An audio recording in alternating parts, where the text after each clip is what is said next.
नमस्कार, मैं चंदन गोस्वामी इस समय मैं मौजूद हूँ नगर विधानसभा के घंटाघर चौराहे पे। आइए हम कुछ बात करते हैं लोगों से।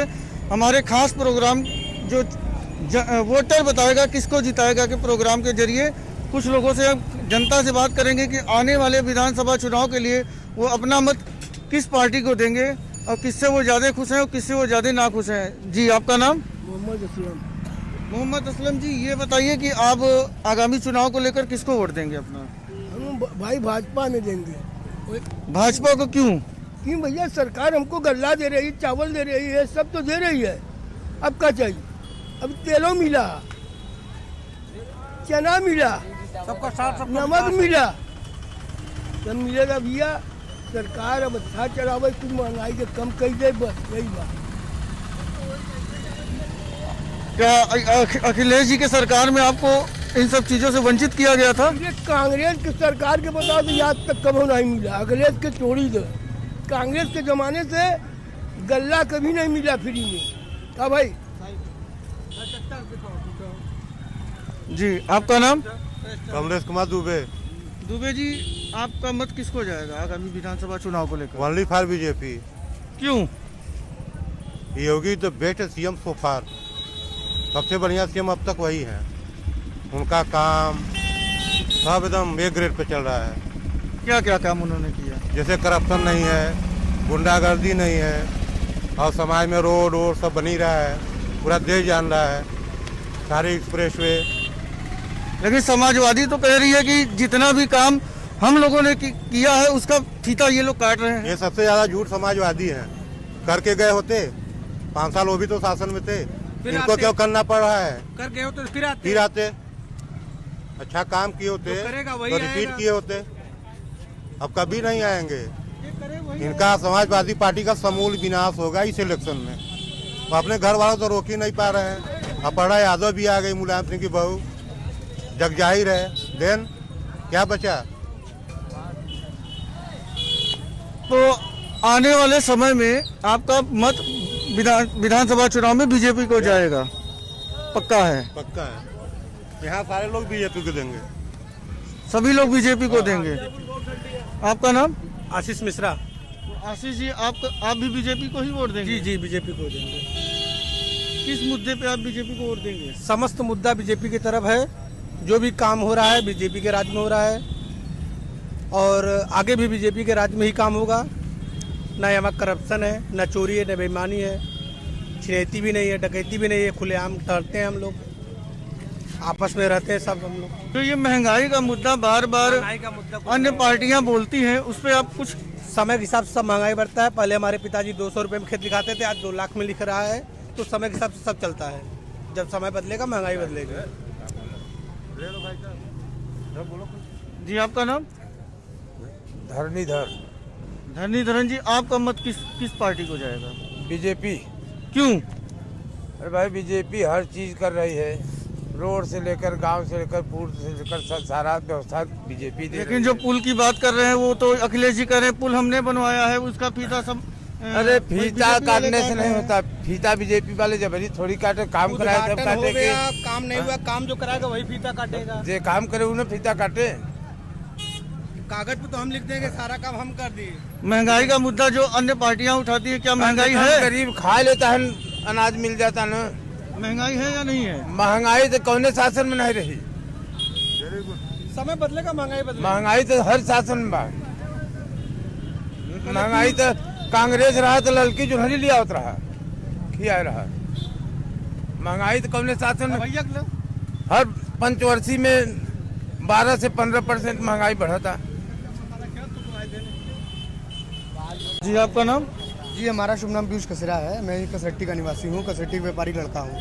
कसेरा जी, ये बताइए कि आने वाले समय में विधानसभा चुनाव में आपका मत किस पार्टी को जाएगा? देखिए, हमारा ही नहीं, ये जो प्रदेश के जितने युवा हैं, बेरोजगार हैं, महिला, अल्पसंख्यक, पगड़ा, पिछड़ा, सब लोगों ने निश्चय कर लिया है कि पिछड़ों के साथ जिस तरीके से दुर्व्यवहार हुआ है, जिस तरीके के भाजपा के केंद्रीय मंत्री, राज्य मंत्री आज छोड़ के भाजपा सपा में आ रहे हैं, और हम युवाओं का यही मत रहेगा, हम युवाओं का यही मन है कि हम लोग अपना वोट समाजवादी पार्टी अखिलेश यादव को देंगे। अभी तो वो बोल कर गए हैं कि बीजेपी बहुत अच्छा कार्य कर रही है और सपा ने कोई कार्य किया नहीं है। देखिए ये काम जितना आप काम का फीता काट रहे हैं ये भाजपा वाले, ये समाजवादी पार्टी का ही काम है। चाहे मिर्जापुर से लेकर चाहे उत्तर पूरे प्रदेश में आप देख लीजिए जो काम किया समाजवादी पार्टी ने किया है। और ये योगी आदित्यनाथ सिर्फ अपने राम नाम जपना, पराया काम अपना करने का काम कर रहे हैं। तो आपका कहना है कि योगी जी ने कोई कार्य ही नहीं किया है? योगी जी ने सिर्फ नाम बदलने का काम किया है। योगी जी ने प्रदेश को ठगने का काम किया है। योगी जी ने बेरोजगारों को ठगने का काम किया है। योगी जी ने रोजगार। आपका नाम? मनोज कुमार। मनोज जी ये कह रहे हैं कि सारा काम मैं आपसे एक चीज ये पूछ है और बीजेपी से फीता काट रही है। 15 साल से सपा की सरकार थी, 10 साल 5 साल भाजपा की सरकार थी, उसमें कितना काम हुआ? 5 साल में जो ये काम दिखा रहे हैं, इतनी 5 साल में उतना काम किसी से नहीं किया। मेरी भी एज 40 साल है। सबसे पहले तो यूपी में पहली बार समिट हुआ व्यापार के लिए, योगी ने जो बुलाया, आज तक किसी ने बुलाया? रोजगार की बात कर रहे हैं, ठीक है, मैं कह रहा हूँ अभी रोजगार नहीं। अगला जब व्यवसाय बनाएगा, अगला जब बिजनेस कंप्लीट करेगा, लोग पास आएगा, तब लोगों को रोजगार मिलेगा। हाँ, आप लोग के समय में केवल पैसा का खाना था, पैसा कोई काम तो होता नहीं था। अब बात ये कर रहे हैं कि उनकी सरकार आई, इनकी सरकार आई, पहले किसी को कायदे से मौका नहीं। जितना 4.5 साल 5 साल में योगी ने दिखाया, उतना अगर और कोई दिखाया होता तो मैं मानता। इसने जितना दिखाया, अगर ये अगला 5 साल भी मिलेगा तब आप बात कीजिएगा। अभी इतना जल्दी बात करने की कोई बात नहीं है। आपने 15 साल मुलायम सिंह भी है, 5 साल ममता बनर्जी भी, मायावती ने भी किया। एक बार इनको, योगी जी को एक बार और मौका दीजिए, पहले तब बात कीजिए। जितना भी इन्होंने काम किया है दिख रहा है धरातल पे। अभी शुरुआत हुई है भैया, अभी शुरुआत हुई है। एक मौका तो दीजिए। वो अपने लिए तो नहीं कर रहा है। कोरोना के बारे में जितना मेहनत वो बंदा पूरे चीफ मिनिस्टर ने किया, किसी राज्य के चीफ मिनिस्टर ने नहीं किया। मैं एक खुल के बात कर रहा हूँ। अगला स्वयं दौड़ के जा रहा था, इतना होना बहुत बड़ी बात है। अच्छा, ये तो बात हो गई मुख्यमंत्री जी की। आपके नगर विधायक जी ने क्या कार्य किया यहाँ के लिए? देखिए एक चीज बताए, नगर विधायक जी का काम गिनवा दे। हम नगर विधायक जी को मैं नहीं देख रहा हूँ, मैं योगी जी को देखते हुए बात कर रहा हूँ। योगी जी को जो कार्य है, पूरे प्रदेश की बात को देखिए। फिर भी मिर्जापुर में जो हो सका, योगी जी को देख के मैं किया हूँ, कर रहा हूँ। समझ रहे हैं? समझ रहे हैं? विंध्याचल कॉरिडोर जो है सबसे बड़ी चीज है ये। हाँ, समझ में आ रहा है? काशी के बाद अगर योगी जी ने ध्यान दिया विंध्य कॉरिडोर पे, तो बहुत बड़ी चीज थी। बन जाने के बाद देखिएगा सकरी गली, मैं 2002 की बात बता रहा हूँ या 99-2000 की बात। सकरी गली में मैं चैत के नवरात्रि में गया था, ये दब गया था मेरा। इतनी सकरी गली से नवरात्रि में भीड़ जाती थी। आज ये पोजीशन है, अगर वो बन जाएगा तो जिस रास्ते से पब्लिक जाएगी, वो पब्लिक तो कहेगी कम से कम खुला रास्ता तो मिला। विंध्य कॉरिडोर में बहुत बढ़िया काम हो रहा है, बस उसको बनने दीजिए, उसको कंप्लीट होने दीजिए, तब ये बात। आपका नाम? शिवम श्रीवास्तव। शिवम जी, और इधर आ जाइए आप, उधर थोड़ा सा जी। इससे पहले यहाँ समाजवादी पार्टी के विधायक हुआ करते थे, वो मंत्री हुआ करते थे। पूरी रात लाइट नहीं रहती थी इस नगर में। आज योगी जी की सरकार है और नगर विधायक जी की देन है। कोई मंत्री नहीं है नगर का, लेकिन फिर भी 24 घंटे लाइट इस जनपद को मिलता है। आप पूछ रहे हैं नगर विधायक जी का काम, इस जनपद को मेडिकल कॉलेज दिलाने का काम नगर विधायक जी ने किया। विंध्य कॉरिडोर नगर विधायक जी की देन है। पक्का पुल बरसों से जो खंडहर हो चुका था, उसको पुनः निर्माण कराने का काम नगर विधायक जी ने काम किया है। काम की बात करते हैं, भारतीय जनता पार्टी का एक एक कार्यकर्ता काम करने के लिए पर्याप्त है। योगी मोदी तो बहुत दूर की बात है। बोल रहे हैं कि भारतीय जनता पार्टी ने ही काम किया। इन्होंने जितना काम गिनवाया, चाहे वो मेडिकल कॉलेज गिनवा दिया हो, चाहे रोपवे गिनवा दिया हो, चाहे पक्का पुल गिनवा दिया हो। सबसे पहले मैं इनको बताना चाहता हूँ कि इसका न्यू अखिलेश यादव जी ने रखा था। चाहे मेडिकल कॉलेज का हो, चाहे रोपवे का हो, उद्घाटन करने से अपना काम नहीं गिना जाता है। और जो भाई साहब व्यापार की बात करते हैं, मंदिर की बात करते हैं, मैं धन्यवाद देना चाहता हूं भाजपा सरकार को कि उन्होंने मंदिर बनवाया। लेकिन मैं बेरोजगार हूं, मैं युवा हूं, मैं पढ़ा लिखा हूं, मैं अपना पैसा खर्च कर, मैं क्या करूंगा? मैं उस मंदिर की सीढ़ियों पे जाके भीख मांग के पैसा कमाऊंगा? जब रोजगार नहीं लगे, व्यवसाय नहीं लगे, मैं क्या करूं? जैसे इनका कहना है कि ये युवा है, बेरोजगार है, आप भी युवा है, आप क्या कहेंगे? ये ऐसे लोग हैं जो जब नकल माफियाओं की सरकार चलती थी तो उस समय नकल करके डिग्री पास किए हुए हैं। जो पढ़ाई करके आ रहे हैं वो नौकरी पा रहे हैं। और हमारी सरकार ने, भारतीय जनता पार्टी की सरकार ने पहली बार इस लायक बनाया कि आप रोजगार देने लायक बने हैं। एक्सरे मशीन भी है और एक्सरे करने वाले भी लोग हैं। ये इनसे जरा पूछिए कि ऐसा तो है नहीं कि इससे पहले यहाँ कार्डियोलॉजिस्ट और एक्सरे करने वाले लोग थे और योगी आदित्यनाथ की सरकार उनको गोरखपुर उठा ले गई जैसे ये उठा के ले जाते थे। ये साथी बात कर रहे हैं मेडिकल कॉलेज की, एक इंजीनियरिंग कॉलेज का शिलान्यास इनके बाबूजी और इनके भैया इनके बुआ करके गए थे। आज वो इंजीनियरिंग कॉलेज कहाँ है वो दिखाई नहीं दे रहा है। ये हमारे साथ एक कामगार है जो कि अभी देख लीजिए, इनके कपड़ों से लग रहा है कि अभी काम से ही लौटे हैं। जी आपका नाम? घनश्याम केसरवानी जी, तो आपको क्या लगता है आपका मत किस पार्टी को जाएगा इस आगामी विधानसभा चुनाव को लेकर? पार्टी तो बहुत आई, लेकिन जितना बढ़िया बीजेपी इसमें सरकार कर रही है और सबसे बड़ी चीज इतने विकास कर रही है, लेकिन सब भी यहाँ सोच रहे विरोध कर रहे हैं कि काम नहीं हो रहा है। अरे जब काम करोगे तब ना काम दिखेगा, ऐसे थोड़ी दिखेगा कि पेन उठाए चल दिए। काम नहीं मिल रहा भैया, कहाँ नहीं मिल रहा, सगर है काम। जब करोगे तब ना काम मिलेगा। अरे 5 साल में चाचा कौन सी वैकेंसी पूरी हुई है हमें भी तो बता। काम सबको मिल रहा है, ये सोच रहे हैं कि काम नहीं मिल रहा है।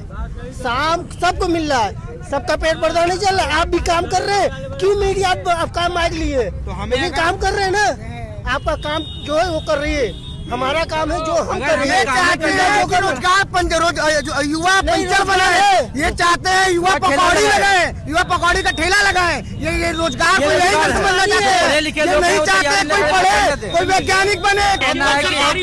हेमंत सिंह नाम हमारा। इनका कहना है कि आज समय लोग सपा सरकार में लोग नकल करके पास हुए हैं। आज जितने पेपर हो रहे हैं तैयारी के, सारे पेपर लीक हो रहे हैं, उसका जिम्मेदार कौन है? 59,000 एक वैकेंसी नहीं क्लियर हो पाई है। 59,000 शिक्षक भर्ती निकली। जब लोग रोजगार मैंने लखनऊ गए तो पुलिस ने उनको लाठी मार के अपमानित किया। यही पूरी रात लोग स्टेशन में बैठे, पेपर लीक होने की वजह से जो पेपर निकल रहा है वो लीक हो जा रहा है। अच्छा, स्वास्थ्य को लेकर आप लोग क्या कहेंगे? ये सरकार कितनी स्वास्थ्य को लेकर इन्होंने मेडिकल कॉलेज का नाम लिया है, उद्घाटन कर दिया इन्होंने और प्रस्तावित था हमारी सरकार में। ठीक है, मान लिया आपने बनवाया है, ठीक है। आज तक 5 साल बीत गया, वहाँ जाके देख लीजिए, आधा काम नहीं पूरा हुआ है, 75% खाली काम पूरा, और उसमें एक भी न कॉलेज चल रहा है, न वहाँ एक भी व्यवस्थापक है और न वहाँ एक भी कोई व्यवस्था वहाँ नहीं है। तो ऐसा उद्धार करने का क्या फायदा निकला? प्रस्ताव हमारी सरकार ने दिया था उसका बनवाने का। के लिए की बात कही है, मैं उस पर स्वास्थ्य बताना चाहता हूँ कि अनुप्रिया पटेल, माननीय अनुप्रिया पटेल जी यहाँ पे दोबारा सांसद हुई है। इसके पहले वो केंद्रीय स्वास्थ्य मंत्री थी और केंद्रीय स्वास्थ्य मंत्री होने के बाद में मिर्जापुर जनपद के अस्पताल का यह हाल है कि यहाँ एक्सरे रिपोर्ट, एक्सरे मशीन नहीं रही थी। यहाँ पे एक्सरे के लिए लोगों को बाहर जाना पड़ता था। यहाँ पे किसी चीज की सुविधा नहीं है, आप जाके सरकारी अस्पताल में देखें। एक्सरे मशीन भी है और एक्सरे करने वाले भी लोग हैं। ये इनसे जरा पूछिए कि ऐसा तो है नहीं कि इससे पहले यहाँ कार्डियोलॉजिस्ट और एक्सरे करने वाले लोग थे और योगी आदित्यनाथ की सरकार उनको गोरखपुर उठा ले गई जैसे ये उठा के ले जाते थे। ये साथी बात कर रहे हैं मेडिकल कॉलेज की, एक इंजीनियरिंग कॉलेज 1 रुपए बिना घूस लिए पहली बार भर्ती हुई है और निष्पक्ष भर्ती हुई है। इनके जमाने में भर्ती हुआ करती थी जिसमें पूरे परिवार की लिस्ट हुआ करती थी, वो भर्ती नहीं होती थी। में ही टेट का पेपर लीक हुआ है। पेपर अगर लीक हुआ है तो आने जाने के लिए बच्चों को बकायदा सुविधा उपलब्ध कराई गई है। पुनः परीक्षा के लिए रोडवेज की बसें मुहैया कराई जा रही है और जिनके गलतियों से अगर ऐसी घटना घटी है तो उनके खिलाफ कार्रवाई भी हो रही है। ये जो परिवारवाद की बात करते हैं, मैं इनको बता दूं, उत्तर प्रदेश में इस समय 21 डीएम एसपी सिर्फ एक बिरादरी के हैं। मैं इनसे भाई साहब से पूछना चाहता हूँ वो कौन सी बिरादरी के हैं, आप जवाब दीजिए मुझे। इलाहाबाद की सांसद जो है अपने बेटे के लिए टिकट मांग रही है, रो रही करें हम राजनीति छोड़ देंगे हमारे बेटे को, तो परिवारवाद कहाँ नहीं है? परिवार की बात कर रहे हैं। अगर हमारे पिता किसान हैं और हम किसानी छोड़ करके जाएंगे नौकरी करने, नौकरी करेंगे तो किसानी छोड़ देंगे, हम खेत अपना बेच देंगे। जिसका है जो काम है, जो राजनीति कर रहे हैं उनका। प्रयागराज की जो सांसद है आपकी, वो अपने लड़के के लिए टिकट मांग रही है कि हमारे बच्चे को टिकट दीजिए, भले हमारी राजनीति खत्म कर दीजिए, हम राजनीति छोड़ने के लिए तैयार हैं। तो कहाँ परिवारवाद नहीं हो रहा है? परिवारवाद की ये बात करते हैं। परिवारवाद नहीं है, समाजवाद में इसका सबसे बड़ा उदाहरण आज अपर्णा यादव का है कि अपर्णा यादव आज समाजवादी पार्टी छोड़ के गई क्योंकि हम उनको टिकट नहीं दे रहे थे। हम समाजवाद की न्यूज़ पे बात करते हैं, परिवारवाद की न्यूज़ पे बात नहीं करते हैं। अच्छा, हमारे साथ कुछ प्रबुद्ध जन है, आप इनसे भी बात करेंगे। जी आपका नाम? वासुदेव जी, आगामी विधानसभा चुनाव को लेकर आपका मत किसको जाएगा? ये हम स्वास्थ्य के बारे में कहना चाहिए था कि यहाँ जितनी अस्पतालें बनी हैं, अच्छा जितनी अस्पतालें बनी हैं, नीरो संबंधित एक अस्पताल नहीं बा। गाजीपुर, बलिया, आजमगढ़ से बनारस आदमी आए रहा, गरीब आदमी रोज डेला कमाए वाला, ओकर कम से कम एक व्यवस्था यहाँ रखे चाहे। आप सगरो बनवाए रहा और वहाँ कोई बस भर्ती नहीं हो रही बा, तो बनवाए से कौन फायदा बा? पहली बात, मिर्जापुर में एक नीरो अस्पताल होना जरूरी बा, डॉक्टर के बैठना। यहाँ हम बनारस जाई था 400 रुपया भाड़ा खर्च के, एक रोज कमाई 300 बा। ये सब बहुत कमी बाम है। और मैं निरोग संबंधित को डॉक्टर आए हैं अस्पताल। आपसे रोजगार की बात करना चाहता हूँ। मिर्जापुर का सबसे बड़ा उद्योग पीतल उद्योग है, पीतल व्यापार है। इसके पहले कालीन व्यापार भी हुआ करता था। आज के समय में कालीन व्यापार एकदम नष्ट हो चुका है और बचा पीतल व्यापार के बारे में। तो यहाँ पे इस तरीके से छापा मारा जा रहा है। दरोगा, डीएम, एसपी, प्रदूषण अधिकारी, बिजली अधिकारी इस तरीके से घुट के छापा मार रहे हैं जैसे हम हमारे समाज के लोग अपराधी हैं। हमारे समाज के लोग बिना किसी नोटिस के हम लोग के ऊपर मुकदमा चला दिया जा रहा है, हम लोग का व्यापार बंद कर दिया जा रहा है। ये बात कर रहे हैं पीतल उद्योग की। पहली बार उत्तर प्रदेश की सरकार ने 1 डिस्ट्रिक्ट 1 प्रोडक्ट के अंतर्गत पीतल उद्योग को शामिल किया है और पीतल उद्योग के साथ साथ पीतल उद्योग से जुड़े हुए सभी लोगों का जो सम्मान इस सरकार ने किया है। इनसे पूछिए, इतने ये पीतल उद्योग के इतने हिमायती बन रहे हैं, इनकी सरकार ने क्या किया था पीतल उद्योग के लिए मिर्जापुर में? ये चाहते हैं कि रोजगार युवा पंचर बनाए, ये चाहते हैं युवा पकौड़ी लगाए, युवा पकौड़ी का ठेला लगाए। ये रोजगार को यही समझना चाहते हैं। ये नहीं चाहते कोई पढ़े, कोई वैज्ञानिक बने, कोई वैज्ञानिक बने, कोई डॉक्टर बने, कोई इंजीनियर बने। क्या हुआ उस बनारस में जो पुल गिरा? क्या हुआ गोरखपुर में जो बच्चे जल के मर गए? कहाँ है योगी आदित्यनाथ? उस ठेकेदार का पता नहीं लगा पाए कि वहाँ क्या हुआ। अब आरडीएक्स रखने वाले का पता नहीं लगा पा रहे हैं कि कौन वहाँ पे पुलवामा में आरडीएक्स रखा, क्या हुआ। तो ये आरडीएक्स का पता क्या? नहीं, मैं आपसे सवाल करना चाहता हूँ। अखिलेश यादव कहते हैं कि बच्चे हैं नादान है, खो जाता है। ये क्यों कहते हैं? योगी आदित्यनाथ क्यों नहीं कहते? हमारे ही योगी आदित्यनाथ ये बात क्यों नहीं कह रहे? इनके शासन में अच्छे के धज्जियां उड़ा दिए। बारी बारी से बोलिए, फिर क्लियर होगा जी। मिड डे मील में बच्चों को इसी जनपद में नमक और रोटी खिलाया गया है, उसका जिम्मेदार कौन है? जो लोग कह रहे हैं कि पत्रकार ने, आप पत्रकार भाई, मैं आपसे बताना चाहता हूँ, जिस पत्रकार ने इस न्यूज को चलाया था उसको बर्खास्त कर दिया गया था। FIR हुई है उसके ऊपर।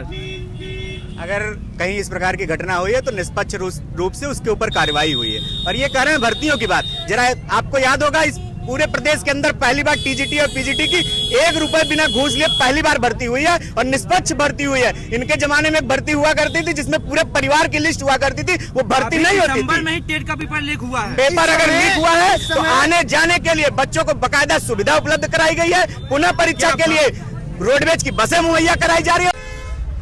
कुछ और लोग जुड़ रहे हैं हमारे साथ, हम इनका मत जानेंगे कि आगामी चुनाव को लेकर इनका मत किस तरफ जाएगा। जी बताइए, आपका नाम क्या है? पहले मेरा नाम ज्ञानचंद है। ज्ञानचंद जी, ये आपकी क्या आगामी चुनाव को लेकर किस काम को लेकर आप वोट डालेंगे? किसको क्या कैसे देखकर मैं वोट डालूंगा कि हमारे प्रदेश में, हमारे जिले में सुख शांति रहे, कोई दंगा फसाद न हो। तो योगी जी तो कह रहे हैं कि हमारे कार्यकाल में अभी तक कहीं दंगा वगैरह तो हुआ नहीं है। इसके लिए वो 1 नंबर के पात्र हैं। उनके शासनकाल में जिस तरह से हर समान नागरिकों को सुरक्षा मिली है, उसके लिए मैं उनको धन्यवाद देता हूं। लेकिन मिर्जापुर की 1-2 समस्याएं हैं जो बहुत जटिल हैं। पहली बात तो यहाँ के हॉस्पिटल में अल्ट्रासाउंड का कोई डॉक्टर नहीं है, इसकी व्यवस्था हो। मानसिक रोगियों के लिए जो यहाँ पर डॉक्टर बैठे, अस्पताल बनने से या कुछ होने से जब तक डॉक्टर नहीं रहेगा किसी का इलाज नहीं है। यहाँ सब बनारस जाते हैं, पैसा कम, डॉक्टरी फीस आने जाने में खर्चा ज़्यादा है, गरीब आदमी परेशान है। और नगर की जो मुख्य चौराहे हैं वहाँ का सुंदरीकरण हो, चौड़ीकरण हो, जिससे कि आवागमन सुचारू रूप से चले। और जो भी यहाँ का विधायक इस बार बने वो अच्छा आदमी हो, उनकी तरह नहीं, पंडा जी की तरह कि वो शहर के लिए कुछ कर ही नहीं रहे हैं। ये तो बात सही कहे, पंडा जी कुछ काम नहीं कर रहे हैं। शहर के प्रति उनकी भावना सही नहीं है, इसलिए कि शहर में कोई विकास जो होना चाहिए सही इलाहाबाद बनारस में हो रहा है, यहाँ पर कुछ दिखाई नहीं पड़ रहा है। जी आप नहीं तो उनको देखिए, ये बात जो चाचा कह रहे हैं कि अस्पताल में व्यवस्थाएं नहीं है। उत्तर प्रदेश में एक परंपरा चली आ रही थी, तोसम मौसम पुरुष न तोसम नारी, यूपी लूटो बारी बारी। तो यहाँ जो सरकारें चल रही थी वो एक बार सपा, एक बार बसपा, एक बार सपा, उसमें इन सरकारों ने निश्चित ही इस जनपद ही नहीं पूरे प्रदेश का बेड़ा गर्द कर दिया था। अब हमारी सरकार आई है, सब कुछ 5 साल में संभव नहीं है, इसीलिए तो हम जनता के बीच पुनः आए हैं। 5 साल का और वक्त मांग रहे हैं, पुनः जनता के बीच आएंगे और 5 साल के अंदर इससे ज्यादा परिवर्तन करके, इससे ज्यादा काम करके दिखाएंगे। आपका नाम? मेरा नाम सत्यम मिश्रा है। सत्यम जी, आप किस पार्टी को अपना मत देना चाहेंगे और क्या रीज़न? मेरा मत तो साफ साफ भारतीय जनता पार्टी में है। रीज़न बताते बताते थक जाएंगे, आपको काम गिनाते गिनाते थक जाएंगे। सबसे बड़ा ये है कि या सबसे बड़ा गुंडा राज खत्म हो चुका है, या तो वो गुंडे प्रदेश छोड़ के भाग गए या तो वो जेल में है। पहले हम बनारस से आते थे विंध्याचल 3 घंटे लगते थे, आज 1 घंटे लग रहे हैं। आज हमारे विंध्याचल में सबसे बड़ा उपलब्धि है विंध्य कॉरिडोर हो। इस सरकार ने ये कर दिखाया, खुद के शासन में शिलान्यास करता है, खुद के शासन में ये उद्घाटन भी करता है। लेकिन ये शिलान्यास और उद्घाटन की बात जो हम कहें, लेकिन कुछ चीज़ों के लिए सपा के पार्टी के द्वारा बोला गया है कि हमने ये काम कराया, इसका फीता जाके भाजपा के लोगों ने। अब वो सरकार में 4 दिन पहले रह के शिलान्यास कर देंगे तो इसका मतलब ये नहीं कि वो पूरा काम कर देंगे। जो पैसा देगा सरकार वही उपलब्धि लेगा। अब अखिलेश जी तो कह रहे हैं वो तो ताजमहल भी बनवाए, तो इसका मतलब ये नहीं कि वो ताजमहल भी वो किए हैं। देखना होगा मिर्जापुर जिले में आगामी विधानसभा चुनाव को लेकर मत किसको जाएगा। कैमरामैन अमन के साथ चंदन गोस्वामी, जनतंत्र टीवी।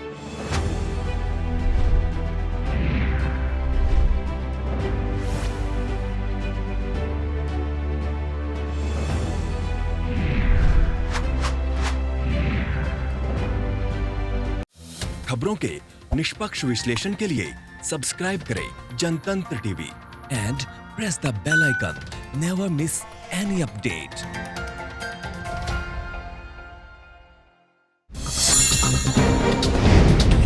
डाउनलोड कीजिए जनतंत्र टीवी ऐप को, जो कि अवेलेबल है गूगल प्ले और ऐप स्टोर पर। अधिक जानकारी के लिए अभी डाउनलोड करें।